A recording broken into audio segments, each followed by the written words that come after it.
Hello, আসসালামু আলাইকুম everyone. এই যে আমি এখন গরুর মাংস দিয়ে রান্না করব।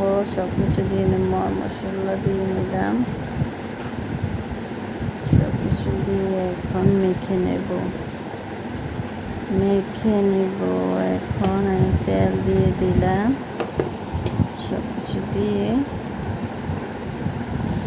মেখে চুলায় বসিয়ে দেব।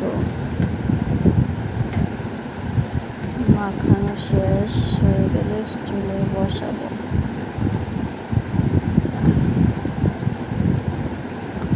এইভাবে হাতে মেখে তরকারি বসালে খুব মজা হয়। আপনারা মেখে বসাবেন, টেস্ট আসে।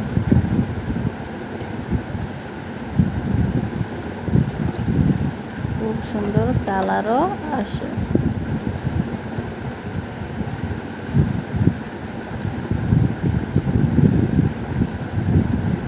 এই যে হয়ে গেল আমার মাংস বসানো।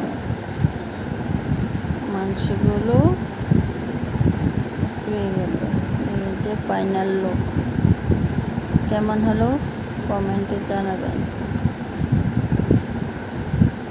চ্যানেলটি একটু লাইক, কমেন্ট, শেয়ার করে দেবেন। ওকে, আসসালামু আলাইকুম।